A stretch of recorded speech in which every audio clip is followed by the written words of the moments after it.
What was the reason behind Obama's secret trip to Antarctica? What was the reason for CIA Director James Clapper's simultaneous visit to Australia? Why did Russia's top religious leader go to Antarctica? There has been a virtual media blackout about these highly unusual trips made by officials in Russia and the US. There are a couple of sources that cited Obama traveled to the southern tip of Argentina before crossing the Drake Passage to Antarctica. Indeed, Obama's secret trip comes at a highly unusual time. It follows on the heels of a visit by Patriarch Kirill of Russia. Kirill met with Pope Francis in Havana, Cuba, less than 1 week before he departed for Antarctica. Media sources described the meeting between the two religious leaders as urgent. Nothing like this has happened since the 1054 AD schism that separated Eastern Orthodoxy and Roman Catholicism. Why an urgent meeting between these leaders was called after a millennium of never meeting with one another is a mystery. The mainstream media reported that the meeting between Francis and Kirill was meant to condemn persecution of Christians around the world and to foster ecumenical dialogue. But again, it comes at an unusual time, because 4 days after this meeting, Kirill arrived in Antarctica and performed a religious ceremony blessing the land and water surrounding the continent. He praised the barren lands of Antarctica as, quote, a model of an ideal humanity. Kirill also said the following, quote, Antarctica is the only place where there are no weapons, no military activity, there are no scientific studies focused on the emergence of a new means of destruction. It is a perfect image of humanity and a testimony to the fact that people can live like this. No borders, no weapons, no hostile competition, that they can cooperate and feel as members of one family, unquote. The reason I find Obama and Russian visits to Antarctica very strange is the following. There was another country, another regime, that visited Antarctica just before a Great World War started.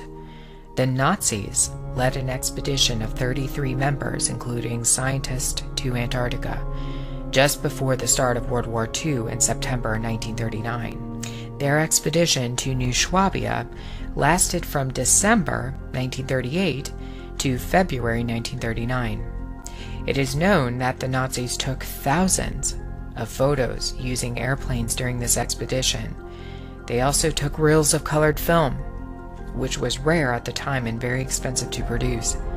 The regime was clearly looking for something in Antarctica. But what was it?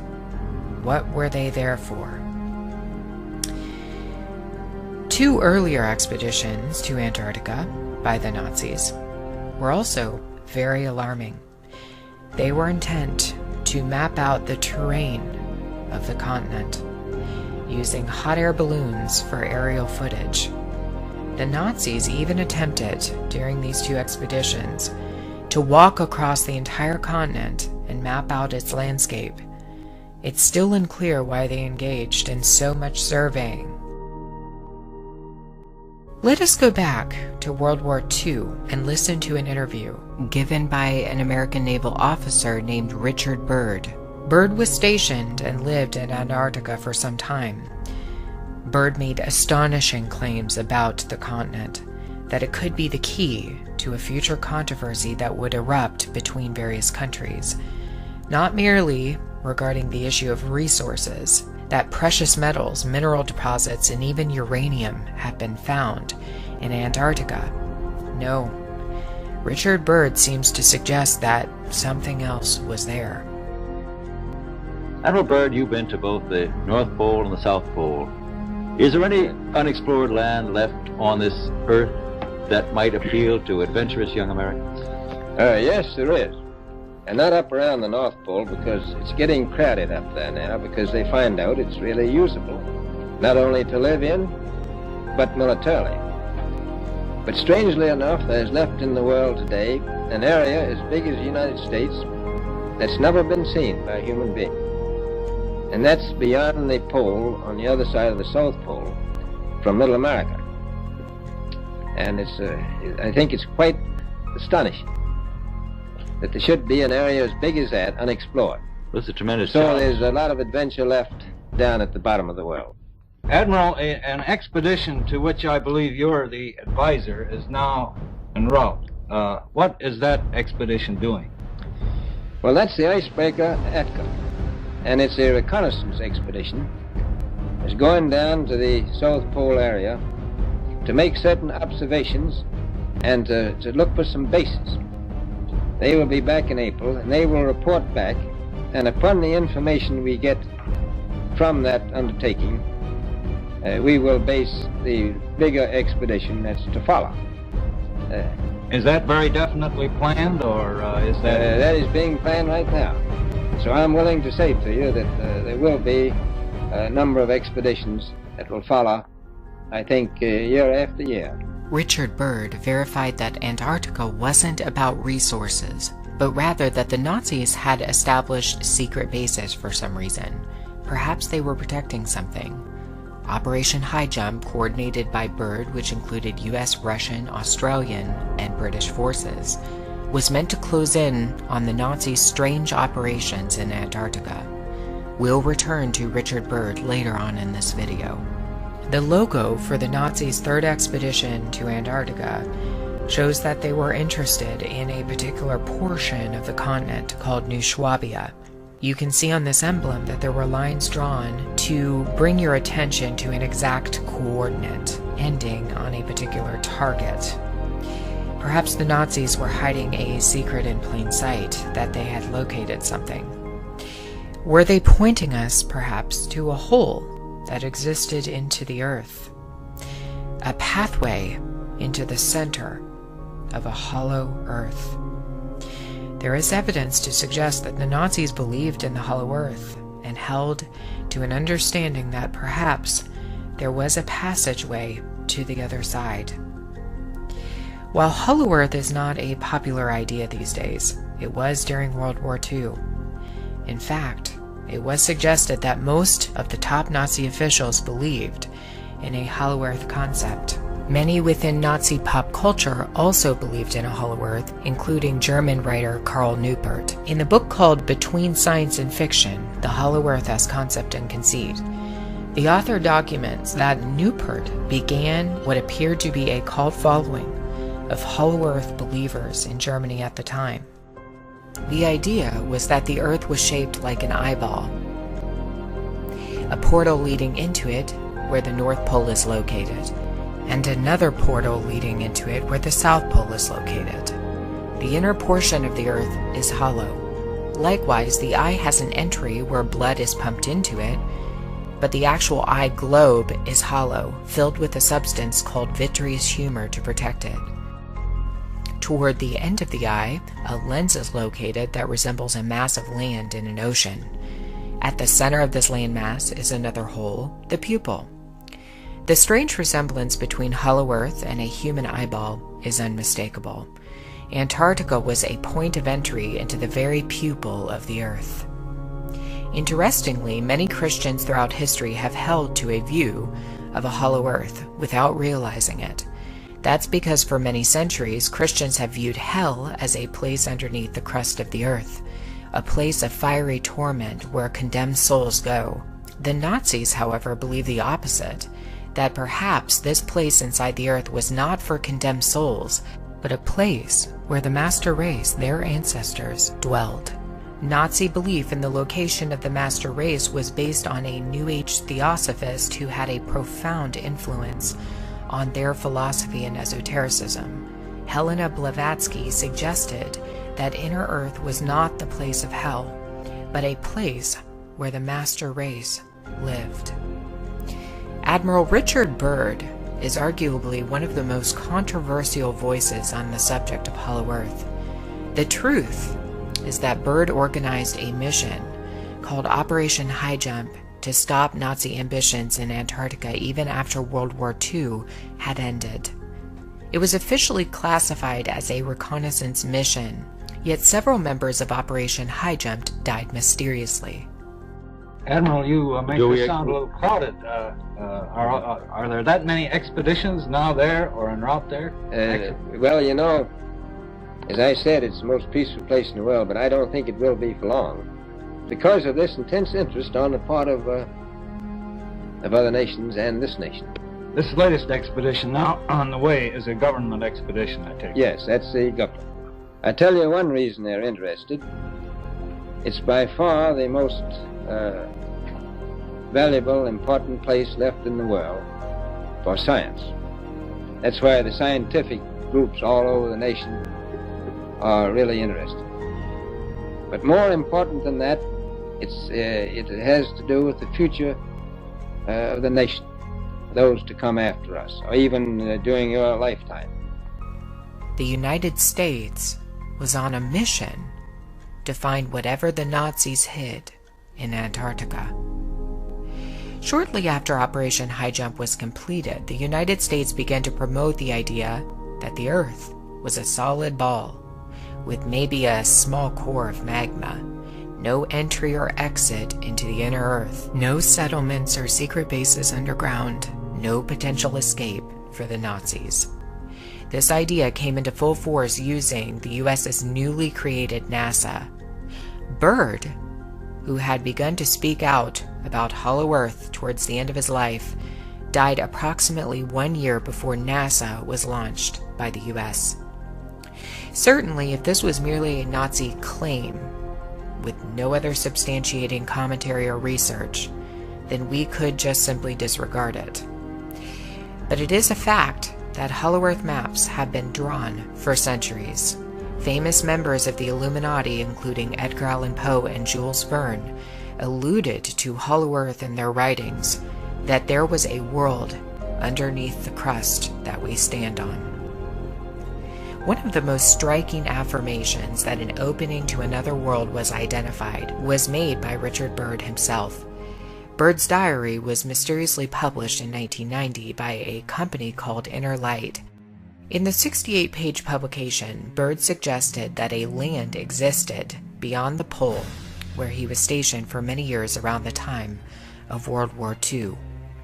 He made two mysterious bombshell statements in his diary. One was that he was ordered to keep silent about everything he had witnessed in Antarctica, and two, that he had witnessed the land beyond the pole, the center of the great unknown. Let us not forget that thousands of top-secret scientists in Germany seemed to disappear overnight at the end of the war. Some people believe that they escaped to the United States in something called Operation Paperclip, but some others are a bit more suspicious, thinking that perhaps these scientists made a quick exit off of the face of the world, literally, to the hollow reaches of the Earth, perhaps into the very inner quarters and to the location where another race of beings dwell. Did the Nazis go underground when the time came for their demise? And is this now the plan of the elites when World War III begins? Is the route of an escape in Antarctica?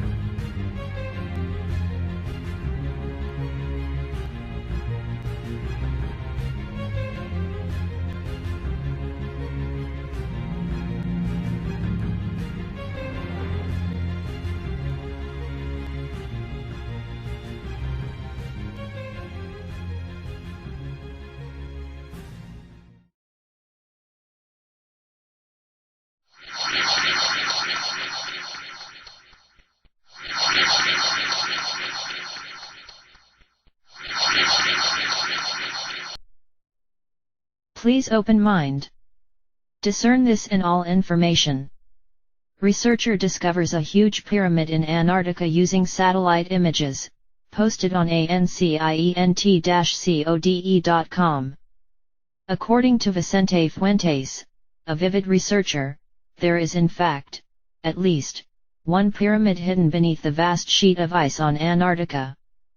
This would mean that in the distant past, when Antarctica was much different than it is today, ancient civilizations could have developed on the now frozen continent, leaving behind marvelous constructions, telling the story of a time when our planet was inhabited by different civilizations, at a completely different time, omitted by history and mainstream researchers. Fuentes goes through the main characteristics of the pyramid and other structures that could be located on the vast sheet of ice, making comparisons to the Great Pyramid of Egypt. The idea that there are pyramids hidden at Antarctica goes back several decades. While skeptics remain unconfident, suggesting that these structures are mere natural formations, satellite images and accounts of people traveling there tell a much different story. The idea that these pyramids exist has caused speculation regarding what Antarctica was like in the distant past. Some suggest it wasn't always as cold as it is today, and interestingly, scientific research seems to prove that Antarctica was very different in the distant past. According to a research from 2009, scientists studied the icy continent, collected samples and came across pollen particles in Antarctica suggesting that the ecosystem of Antarctica was very different in the past, pointing that the summer temperature reached around 20 degrees Celsius at one point. In 2012, another team of researchers managed to identify 32 species of bacteria and 2,800-year-old halophile microbes in water samples from Lake Vita in East Antarctica. The permanent surface ice on the lake is the thickest non-glacial ice on Earth. According to researchers, during its long history, Antarctica was located farther north and experienced a tropical or temperate climate, meaning that it was covered in forests, and inhabited by various ancient life forms. What does this mean? Well, given the little we know about the life on our planet in the distant past, it is likely that people lived on this now icy continent and developed as a society just like people did in Africa, Europe, and Asia. Even though this is something considered as unlikely by mainstream scholars, the only way we will know for sure the secrets hidden beneath the ice is by exploring the continent and allowing society to see the results. If we go back to Africa, we know that scholars and Egyptologists have long suspected that the Sphinx is much older than believed, possibly even over 10,000 years old. These theories are supported by the discovery of water erosion on the gigantic Sphinx, which according to scholars tells the story of extreme climate change in the distant past. This means that if the climate in Africa and other parts of the world changed drastically, it is possible that the same thing happened in Antarctica in the distant past. If researchers manage to prove that the pyramids of Antarctica are man-made structures, the discovery could cause a major revision of the history of humanity. But myths and speculation about Terra Australis date back to the antiquity.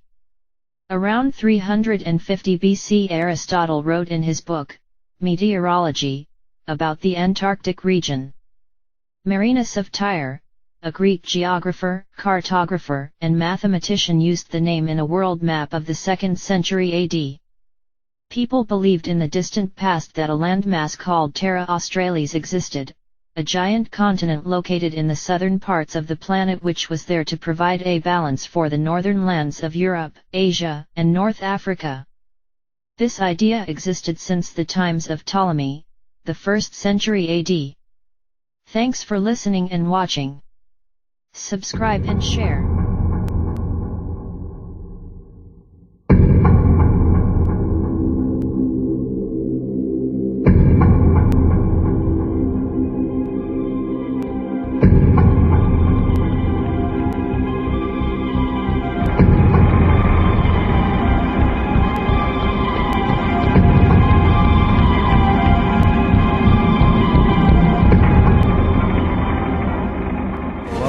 Hour number 2, an historic radio program for you tonight with Jim Mars, Harry Cooper, and remote viewer Dick Allgaier. Well, this remote viewing session really underscores the truth of your book, the reality of the story that Don Angel reported to you.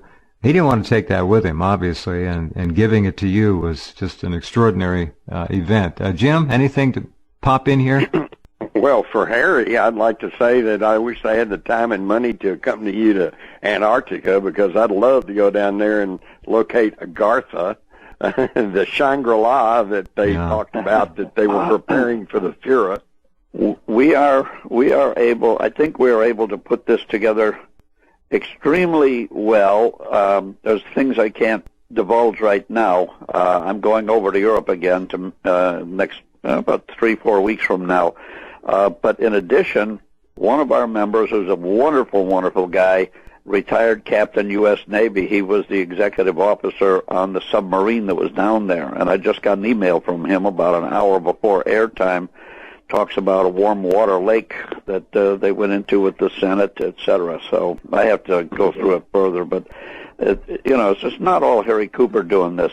Harry Cooper is merely the glue that holds all these people together, and they all have a piece of the puzzle. And it's just incredible when you start opening all the doors. This is nothing new. This goes back to 1938 when there was a huge German expedition that went down to Antarctica. I sent you that video, didn't I, Jim? You got it, didn't you? I think so. Yeah, you got to look at that. They planted all the flags. Yeah, but they show still pictures of some of these, and I mean gigantic caverns underground. They're just huge.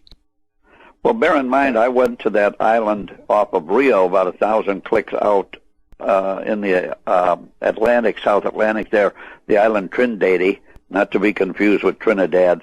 And this is where that expedition laid over for a while. That island is owned by Brazil, and they've had a naval contingent there forever. And their whole job is to raise the flag in the morning and say we own 200 miles of fishing around here and retire the colors at night. It's not a military garrison like you would imagine, guns and stuff. No, it's just people there and doing some experiments. So 1938, the Brazil Navy pulled all their people off the island, and 1 week later, the expedition under the flagship Schwabenland arrived. They built. Look at the website sharkhunters.com and go to previous tours, and then click Brazil. They built 2 80-meter tall radio towers. I was in the remains of one of the radio shacks, and then in 1941, the Germans pulled their people off. The Brazil Navy put their people back on. There's a little memorial. There's a picture of that little memorial. It's a handmade memorial, a painted rock with other painted rocks that spell out 1941. Then in 1945, July, the Brazil Navy pulled their people off the island again, and a German contingent came down. This is 3 months after the war ended. One of the German sailors was killed in an accident, and we found this giant rock that had 717 painted on it, weathered all to heck, and we assumed that meant he was killed on the 17th of July. This island was instrumental because it just loaded with freshwater streams and creeks, and it had large herds of pigs and goats and wild turtles. So when a ship would come by on its way to Argentina, they could pull in there, refill their fresh water, and I almost used the word I used back in the Mafia days. They clip a bunch of pigs and butcher them. I'm sorry, that's the word. And and then continue. And the Germans were there at least 2 years after the war ended. We know for sure. Well, hey, Harry, with that installation, wouldn't that have been a perfect retransmission station to transmit messages from Europe through there on into Antarctica? I can't imagine any other reason for them 80-meter tall radio towers. There's pictures of them on my website too.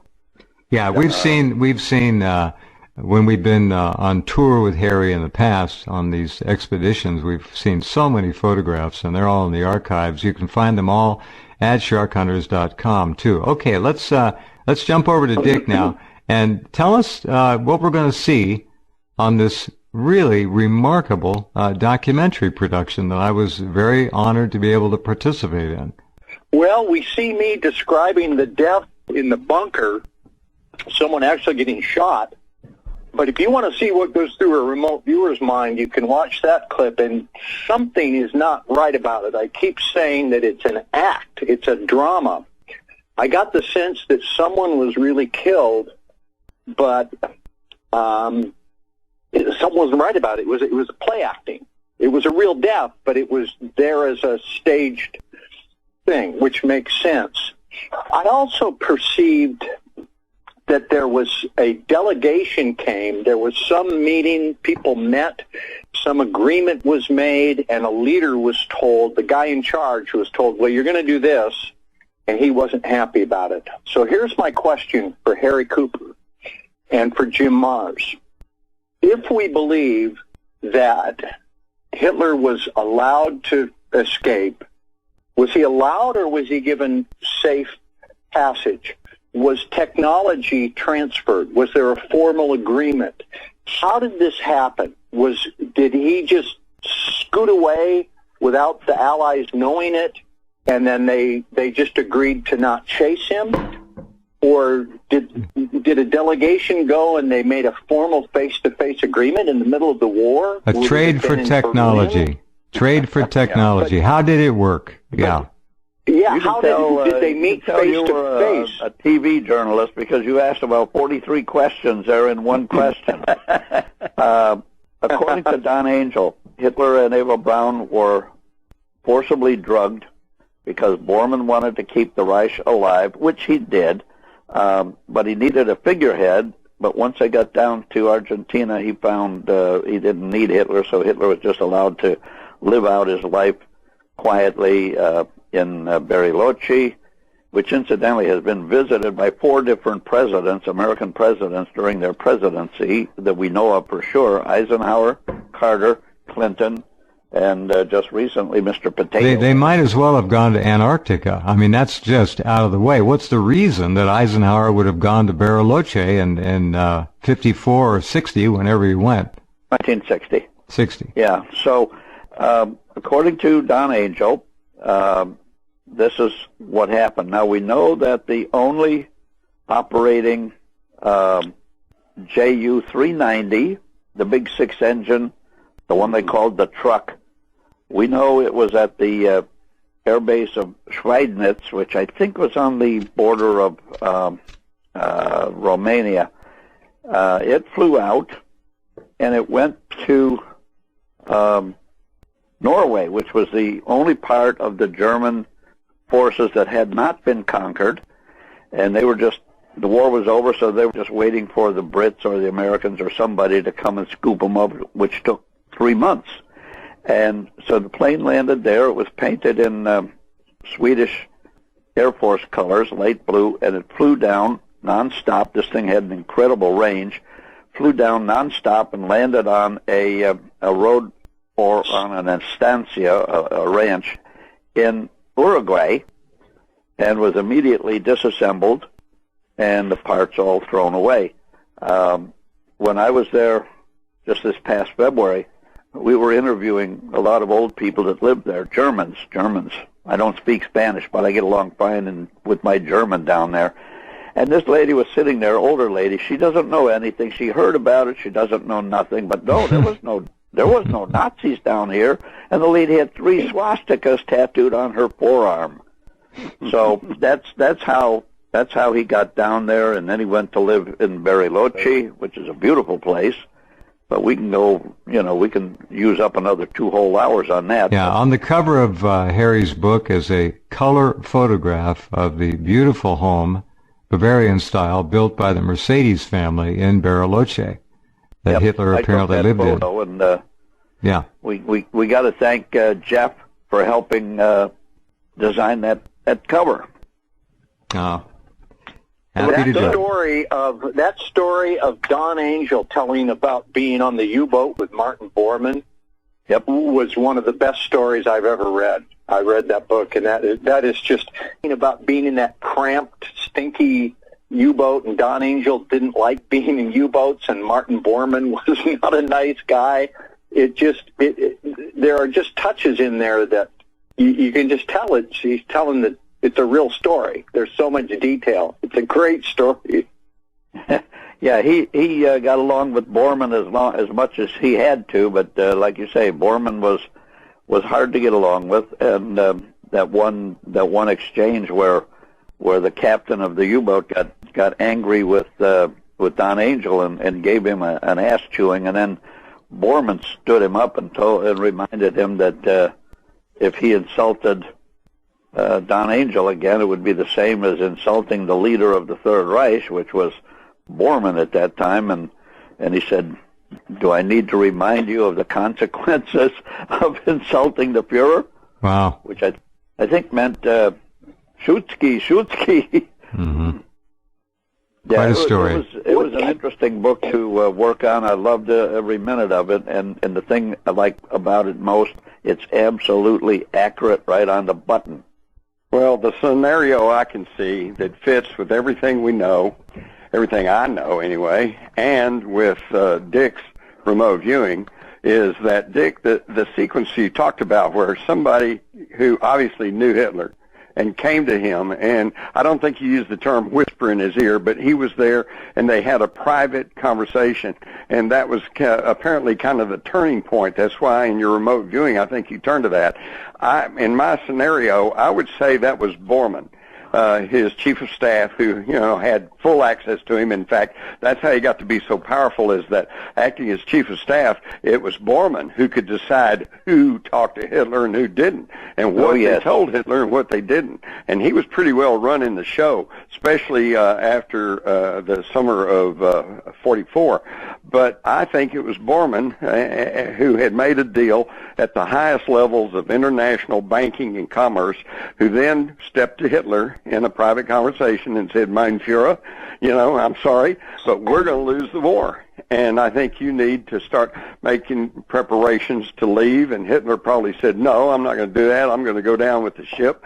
And that's probably when Morton Bormann decided, well, we'll just whisk him out of here, drug him, and take him anyway. And I think the deal was cut at that level between possibly through Allen Dulles, possibly through John J. McCloy, who was CEO of National City Bank in the 30s, and they were the largest lenders of money to the Nazi government. And good friends with the head of ABS, head of the German Central Bank, and I think that at that level they said, okay, look, the war's going to be gone. Let's carve up Germany. We'll all get our fingers in the pie, and America needs we need the nuclear technology so we can end the war with Japan. And I think that's where the deal was cut. And they would tell Hitler, look, if you don't do this, all of Germany is going to be a wasteland, and you have to do it, mein Führer. And I think that's what turned him. He felt betrayed. He felt bitter. And the thing that stuck with me, Dick, is when you said he knew he had to do this. He didn't want to do it, but he had to do it. Okay? So obviously there was extreme leverage on him, and I think that was it. It was either you go along with this or your beloved Germany will be totally destroyed. It damn near was, but yeah. Very interesting. Devastated, but it sure sprang back well. Yeah, well, you said something. Harry Cooper said something. He said, here's this man, make Germany great again. Sounds like a familiar political statement, doesn't it? It does, yeah. What goes around comes around. When we look at the bird expedition known as Operation High Jump, and then we look at that film I finally found and got to you, and I also sent it to Jim, the 1938-39 German expedition to Antarctica, and you look at some of the still pictures in there of these gigantic underground, not under the snow and ice, underground caverns. I mean, these things are huge. And you think about that, and you know what thought came to me, Harry? What's that? The thought was, wow, and then what didn't they show us that they found down there? Yeah. And we have, we've been told that it's very difficult to get, get to places we need down there. But as you know, in my understanding of the German language, Eingang verboten means Harry's welcome here. That's right. But we have already gotten the green light from several of the governing agencies down there, so we're not going to have any problem with the authorities. We're not going to have to outrun the police. We've been promised cooperation from several of these entities, and we've got stuff that I can't even mention just yet. Right. If anybody out there is listening who knows anyone who was involved with Operation High Jump, and there's some of those men are still alive. There were about 5,000 plus of them in Admiral Byrd's transports and his aircraft carrier and all that. They went down there, and they met a very unpleasant welcome. And Operation High Jump, look it up, do your research, folks. It's Admiral Byrd got his tail kicked, and he left. Something's down there, and I'm not sure that Harry Cooper will be able to find that, but he's going looking, and it may be time that be investigated fully. When you look at that film, I should post it again, and look at the caverns there that are completely weather resistant. There are no icebergs inside these caverns, no frozen. They're habitable. And what could have been built there from 1938-39 to 1944-45, they could have sent a whole lot of transport ships down there with a whole lot of building material and done some remarkable things. All right, we got to wrap this up. Dick, what do you want to add here as a final word or two? If I can point you again to the top of Rense.com, we're talking about the poster of the documentary. You see right there what really happened to Adolf Hitler, remote viewing the death of the Fuhrer. Yeah, I think it's one of the best remote viewing documentaries that honestly shows real remote viewing. It's Jeff Rentz helped write it and produce it. He's the narrator, and anything is good with Jim Mars in it. Jim Mars providing commentary. The link is there, and I think it's worth watching. And it's just been so interesting to get feedback. As a remote viewer, you often crave feedback because you stand there and you don't know. I don't know why I wrote nuclear stuff. I don't know why I drew a guy anonymously buried in a, and it's interesting for me to hear it from the guy who knows, and that's Harry Cooper. So it's been an interesting show. Thank you so much, guys, for helping out. You got it. Harry, anything you want to add here? This is really an extraordinary subject, and I think we are now getting further confirmation of your long and dedicated work to bring historical truth to all of us. It's been an interesting evening for me. I learned a lot, and I think shows like this, where you have several people like Dick and Jim and myself to get counterpoint, and to embellish and to reinforce what each person has learned, I think this is one of your better shows. Well, it's great because of you folks. And James, you've been watching this story, as it were, for a lot of years. This all, like the JFK with the reverse speech, it all kind of gels. It all flows together. And it substantiates my little motto, okay, which is basically none of us are as smart as all of us.